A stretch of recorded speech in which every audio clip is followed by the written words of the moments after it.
Alors, je ne veux pas lire l'histoire, mais je veux vraiment laisser l'essentiel du message avec lequel on va partir.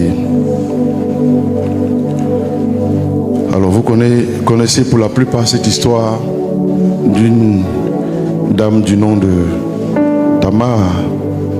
Son nom est très prophétique. Son nom signifie palmier. Et vous savez que dans la Bible, l'image du palmier est l'image que la Bible a donnée aux chrétiens que nous sommes. La Bible dit que le juste croît comme un palmier.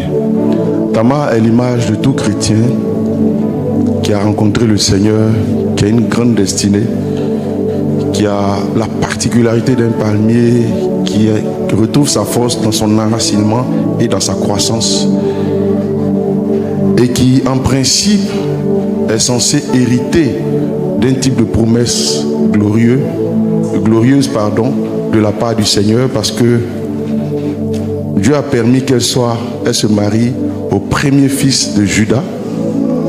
Judas qui porte la prophétie de la venue du Messie, la prophétie de la venue de notre roi à tous. Et l'alliance ou le mariage de Tamar avec le premier fils de Judas, c'est-à-dire était censé amener Tamar à rentrer dans la réalisation de cette prophétie. Mais malheureusement, le premier-né de Judas est décédé. Et ensuite, Judas a demandé à ce que son deuxième fils, Onan, puisse assurer la descendance de son frère en mariant la femme de son grand frère qui est décédé et lui assurer une postérité. Onan a commencé à coucher avec Tamar, mais au moment où il devait verser sa semence, il enlevait, il versait par terre. Et on dit que son attitude n'a pas plu au Seigneur. Et il est mort. Vous voyez, Tamar a bravé beaucoup d'obstacles. Un premier niveau d'obstacle, malgré qu'elle a une destinée de palmier, de personnes, est non seulement enracinée, mais qui a une forte croissance élancée, parce que le palmier, l'image du palmier, c'est vraiment la croissance, l'élévation. Malgré qu'elle a cette grande destinée, le premier défi auquel elle était confrontée, c'est de voir que son premier mari décède. Donc la promesse était en train de lui filer par les doigts. Et le nom de c'est veillant. Donc on devait veiller à ce que la promesse se réalise, mais malheureusement, il est parti. Et Tamar s'est mis avec Onan. Et lui, son nom, ça parle de vigoureux. Et ça parle aussi de lassitude et d'iniquité. Et avec un peu de vigueur, de persévérance, Tamar devait pouvoir entrer dans ses promesses. Mais ses promesses se sont transformées en malheur, en iniquité. Donc Onan est décédé. Et la peur a habité Judas au point qu'il a décidé que sa belle-fille retourne en famille. Parce qu'il craignait que son troisième fils, qui s'appelle Sheila, lui aussi meure s'il la met très vite en alliance avec Tamar. Donc une fois encore, Tamar est en train de s'éloigner de sa destinée, de la promesse de Dieu dans sa vie, au point qu'on lui demande de retourner dans la maison de son père. Donc ça fait un troisième niveau d'obstacle qu'elle est en train de combattre. Elle devra retourner dans la maison de son père, retourner vivre les malédictions familiales, retourner à la case départ. L'histoire de Tamar et ce qu'elle vit comme épreuve, c'est la vie de beaucoup de chrétiens qui, malgré qu'ils ont une destinée d'élévation, de palmier, se trouvent à voir des défis familiaux, des malédictions familiaux ressurgir, des malédictions liées au sang ressurgir souvent dans leur vie. Mais heureusement que Tamar est une femme déterminée. Alléluia. Et je viens annoncer au travers de tout ce que nous avons vu qu'aucune œuvre des ténèbres liée à la malédiction familiale n'aura d'emprise sur toi au nom de Jésus-Christ. Il a dit à cette jeune femme, retourne dans la maison de ton père et reste veuve. retourne à ta case départ. Je crois que sous cette onction, Dieu nous a donné la victoire sur les malédictions familiales. Des chaînes ont été brisées, des vies ont été restaurées. La voix maléfique qui criait dans le sang de ton Père et qui crie dans ton sang a été engloutie par le sang de Jésus, le sang de la délivrance, le sang de la victoire. C'est pourquoi chaque fois que tu peux ressentir ce genre de choses, garde la persévérance en exposant, en brandissant le sang de Jésus qui crie plus fort que le sang des humains. Alléluia. Je déclare ce matin ta victoire au nom de Jésus-Christ. Je déclare ta victoire au nom de Jésus-Christ. Ce qui a eu raison de ta mère n'aura pas raison de toi. Ce qui a eu raison de ton père n'aura pas raison de toi. Ce qui a eu raison de ta famille n'aura pas raison de toi. Dieu te donne la victoire au nom de Jésus-Christ. J'ai dit, tu ne resteras pas dans le veuvage. Tu ne resteras pas dans le célibat. Tu ne resteras pas dans la malédiction. Tu ne resteras pas dans les défis familiaux. Tu ne resteras pas dans le manque et dans la disette. Tu ne retourneras pas à ce que tu as vomi. Là où le Seigneur t'avait enlevé, tu ne vas pas retourner là-bas encore. Au contraire, tu iras de gloire en gloire au nom de Jésus-Christ. La grâce qui s'est manifestée dans la vie de Tamar est aussi ton partage dans le nom de Jésus. Ces 40 jours de jeûne consacrent dans ta vie une nouvelle saison. Le nom que les hommes veulent te donner n'est pas ton nom. Dieu a un nom spécial qu'il a écrit sur ta vie qui s'appelle Tamar, qui s'appelle élévation, qui s'appelle enracinement dans le Seigneur, qui s'appelle personne inébranlable. Alléluia. Ton étoile va briller de génération en génération.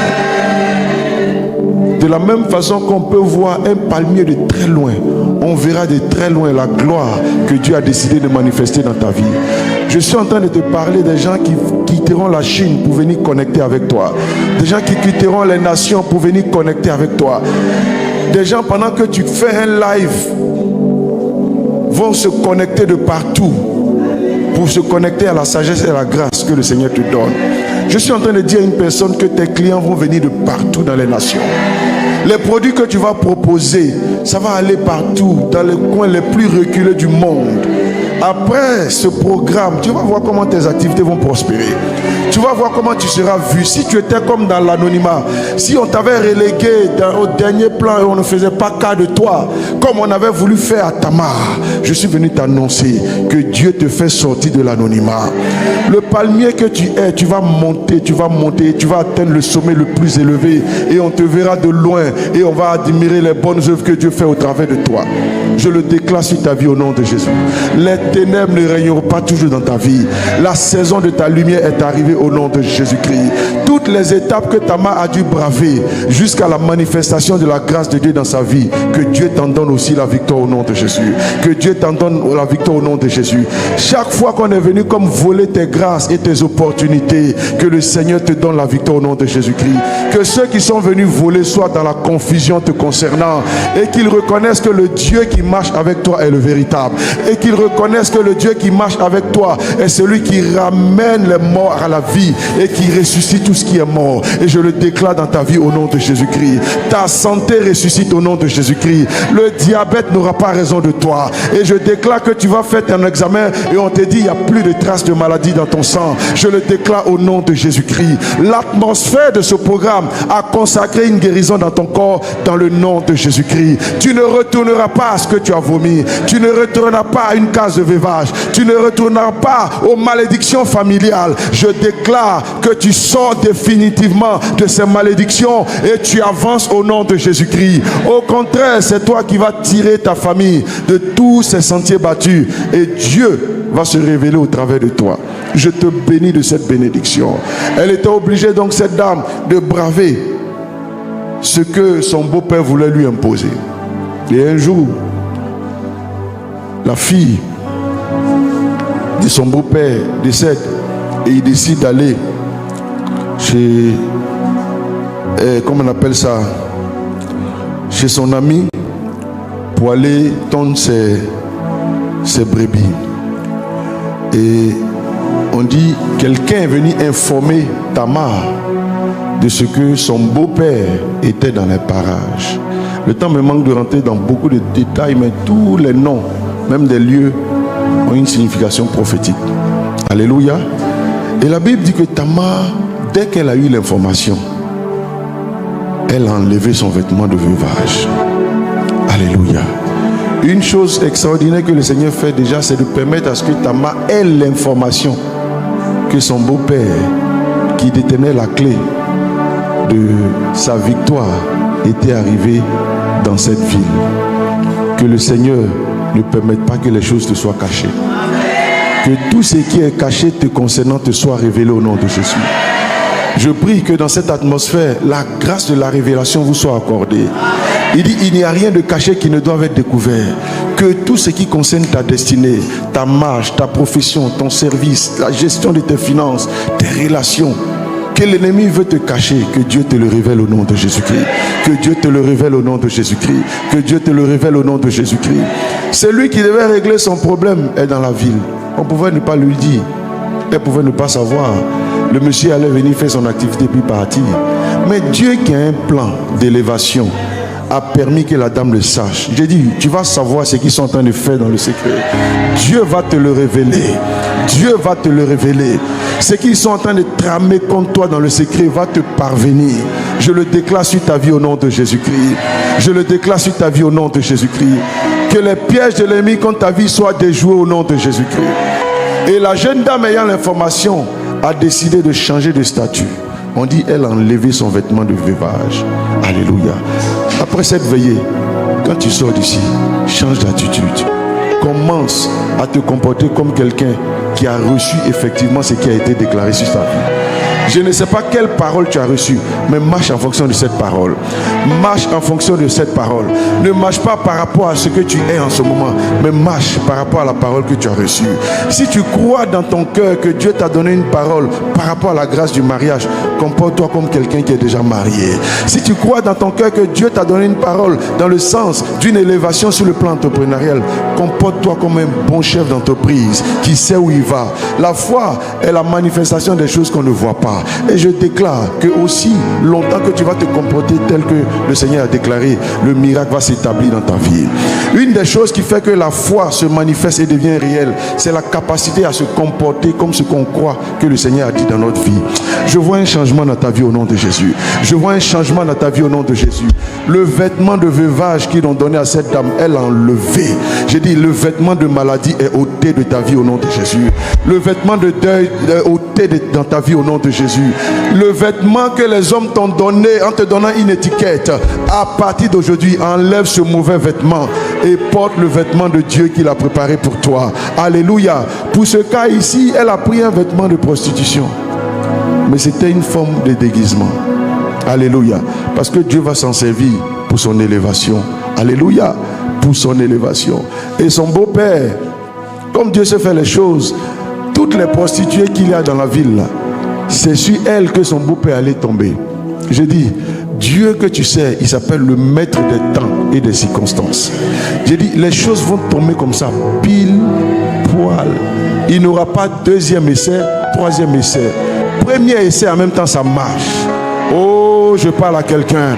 À peine tu présentes tes produits, en même temps, les gens commencent à courir pour prendre tes produits. Et c'est comme ça que mon Dieu va faire. Alléluia.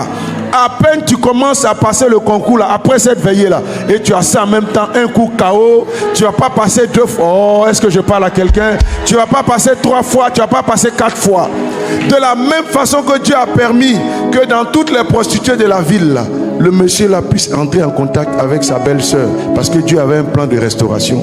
C'est comme ça qu'il n'aura pas 2 coups avec toi, il n'aura pas d'échec. À peine tu lances, à peine ça marche. Est-ce que je parle à quelqu'un? Dès que tu sors ici de cette veillée, ça tombe juste. Le frère qui va te draguer là, ça va finir par mariage. Oh, on dirait que tu ne m'as pas encore bien compris. Alléluia. Il n'y a plus de fiançailles qui ne marchent pas et puis on va chercher autre là, c'est fini. Ça va tomber juste. J'ai dit ça va tomber juste. On dirait que tu ne m'entends pas dans cette affaire. Ça tombe juste. Alléluia. Ça tombe juste. Parce que Dieu a un plan de restauration. Alléluia. On l'appelle le maître des temps et des circonstances. Je sens que Dieu va créer des circonstances en ta faveur. Dieu va créer des connexions. Dieu va te conduire vers des gens de destinée qui vont t'aider à aller plus loin et plus haut dans le nom de Jésus-Christ de Nazareth. Et c'est ce que Dieu a fait avec Tamar. Et quand il a rencontré la dame, la Bible dit qu'il est sorti avec elle. Je ne sais pas combien de fois il est sorti avec elle. Mais si c'est un coup là, elle est tombée enceinte en même temps. Je dis, le Dieu dont je suis en train de te parler là, tu ne l'auras pas deux fois. Hein? À peine tu lances, à peine ça prend. Je dis, à peine tu t'engages, à peine ça mord. Oh, est-ce que quelqu'un ici ce matin, quand Dieu veut t'élever, il ne permet pas que ça se passe deux fois, trois fois. Il n'aura pas deux, trois, quatre tentatives. La seule tentative là, ça va prendre. Femme qui n'enfante pas, cette fois-ci, quand ton mari va partir avec toi, ça va coller serré. Oh, on dirait que tu ne m'as pas encore bien compris. Je parle de femmes mariées légalement. Alléluia. Quand Dieu a décidé de te visiter, ça ne se passe pas deux fois, ni trois fois. Quand ça lance en même temps, ça prend. Cette fois-ci, quand tu sors d'ici, une fois que tu lances tes dossiers pour le travail, on t'appelle en même temps. J'ai dit, on t'appelle en même temps. On t'appelle en même temps. Et tout ça là, quand les témoignants, venez dire à votre pasteur que ça s'est accompli et puis honorer Dieu. Parce que je sens que c'est ce que Dieu va faire. Alléluia. Et ça s'est passé comme le Seigneur l'a voulu. La dame est tombée enceinte. Alléluia. Mais avant que ça se passe, il y a eu un deal qui s'est passé entre elle et le monsieur. Alors, elle demande au monsieur, qu'est-ce que tu vas me donner, son beau-père? Parce qu'il n'en a même pas reconnu. C'est pourquoi je dis que cette histoire est une forme de déguisement. Alléluia. Ça ressemble étrangement à ce qui s'est passé à la croix avec Jésus. Alléluia. Il ne l'a pas reconnu, donc elle dit, qu'est-ce que tu vas me donner? Il dit, je vais te donner un cheveu. Non, mais un cheveu c'est trop petit. Il dit, tu veux quoi? Et puis elle dit, je veux ton cachet, ton cordon et puis ton bâton. Ton cachet, ton cordon et ton bâton. Dis avec moi, ton cachet, cordon, bâton. Cachet, cordon, bâton. Ça s'appelle CCB. C'est ça non? Cachet, cordon, bâton. Cachet, cordon, bâton. C'est ce qu'il te faut. Cachet, cordon, bâton. C'est ce qu'il te faut. Cachet, cordon, bâton. Pour voir ton miracle. Cachet, cordon, bâton. C'est le CCB. Cachet, cordon, bâton. Cachet, cordon, bâton. Cachet, cordon, bâton. Pour ta percée. Cachet, cordon, bâton. Pour ton péril. Cachet, cordon, bâton. C'est ce qu'il te faut. Cachet, cordon, bâton. Alléluia. Et l'apôtre expliquant ce message, c'est que le cachet, c'est l'image du Saint-Esprit, le sceau de Dieu. Et le bâton, c'est l'image de la première présence de Dieu, qui est la face de Dieu, c'est-à-dire Dieu lui-même. Et le cordon, c'est la parole de la vérité, qui est l'image de Christ. Donc, elle a expérimenté les trois présences de Dieu. Et finalement, la grossesse qui s'est manifestée, il est sorti de sa grossesse 2 enfants. Et le deuxième est celui du nom de Pérez, celui qui a ouvert la brèche et a mis son grand frère derrière et il a pris le devant. Mais la naissance de Pérez est un message prophétique pour dire que celui qu'on voulait mettre derrière là, c'est lui qui est passé devant. Tamar qu'on voulait brimer, qu'on voulait humilier, à qui on voulait voler ses grâces, c'est elle qui a fini par prendre le dessus. Qui aurait cru qu'elle allait entrer en relation avec son beau-père lui-même, qui porte la promesse de la royauté? Qui aurait cru que c'est avec son beau-père qui ne voulait plus d'elle et qui l'a renvoyée chez son père? Qui aurait cru que c'est avec lui-même que la relation allait se manifester? quand Dieu veut se glorifier dans ta vie, je dis rien ne peut t'arrêter. Et je sens dans mon cœur que c'est ce que le Seigneur va faire avec vous pendant cette veillée et après cette veillée. Oh, ton amen est trop simple. Mais tout se trouve dans notre capacité à traiter avec ces trois présences de Dieu dont l'apôtre parle dans son enseignement. Et les livrets sont disponibles, il faut les prendre, il faut méditer cela. Traiter dans notre relation avec Dieu, avec la face de Dieu. Traiter dans notre relation avec Jésus par rapport à la parole. Voyez que rien ne se fait sans la parole. Et traiter avec la présence du Saint-Esprit, qui est celui-là qui est là pour nous conduire justement dans cette parole, dans toute la vérité. Le type de relation qu'on va avoir avec cette droite présence, en fonction de nos besoins, en fonction de notre relation, va manifester le péreste, la percée que Dieu a préparée pour nous. Je suis venu vous annoncer, peuple Cabot, une saison de percée. Une saison de percée. Une saison de percée. Une saison de percée. Une saison de percée. Dieu m'a dit que le visage de cette église change. Le visage va changer.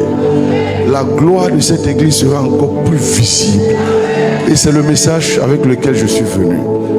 Une saison de percée. Si tu avais des blocages depuis longtemps, reçois cela comme une parole personnelle te concernant. Ça va shifter dans cette saison. Ça va percer dans cette saison. Ton statut ne sera plus le même. Dieu te fait quitter d'une position de limitation à une position d'élévation. Et même l'image de nom Tamar, c'est ce que ça veut dire en fait. Tu vas monter. Tu vas percer. Tu vas atteindre le sommet. Tu vas atteindre l'élévation. Je le déclare sur ta vie au nom de Jésus. Ton commerce va percer. Tes finances vont percer. Ton mariage va percer. Tes activités vont prospérer. Si quelqu'un s'amuse à te bloquer, il va passer en arrière et Dieu va t'élever. Au travail là-bas, ceux qui sont en train de comploter contre toi, bientôt Dieu va t'établir sur eux. Oh, est-ce que je parle à quelqu'un? As-tu déjà lu dans la Bible l'histoire de choses, comme on appelle ça, Joseph et même de Daniel? Les gens ont comploté, mais finalement, c'est eux que le Seigneur a positionné. C'est ça qu'on appelle percer. Mon Dieu te fait monter. Mon Dieu te fait percer. Mon Dieu te fait atteindre les sommets que tu n'as jamais atteints. Quelle que soit leur jalousie, quel que soit leur coup bas, le Dieu que tu sais avec persévérance te fait monter. Je le déclare sur ta vie au nom de Jésus. Qu'il continue de te critiquer, mais Dieu a un plan d'élévation pour toi. Cabot, Dieu a un plan d'élévation et de gloire. Je le déclare sur votre vie au nom de Jésus-Christ. C'est pourquoi prenez ces paroles à cœur et servez dans la maison. Travaillez, et j'aime le dire tout le temps, pour que l'intérêt commun que vous avez, qui est cette église, puisse monter. Si cette église monte, vous montez aussi. Cette église ne peut pas monter et puis vous allez rester derrière. Alléluia. Si vous cherchez à monter individuellement, ce n'est même pas la volonté de Dieu. Cherchons à monter ensemble pour que chacun puisse se retrouver. Plus tu travailles à la croissance de cette église, tu vas aussi trouver ton mari dedans. C'est parce qu'on n'est pas beaucoup que d'autres n'ont pas encore trouvé le mari, non? Imaginons ici qu'on était 2000, 3000, 4000. Dans 4000 là. Si tu n'as pas trouvé pour toi dedans, alléluia. Donc, travailler à la croissance de notre communauté, c'est aussi notre propre bénédiction. J'annonce une percée dans cette église. J'annonce une élévation dans cette église. Oh, tel que tu dis amen, tel que cela se manifeste. Alléluia. Est-ce qu'on peut acclamer le Seigneur? Alléluia.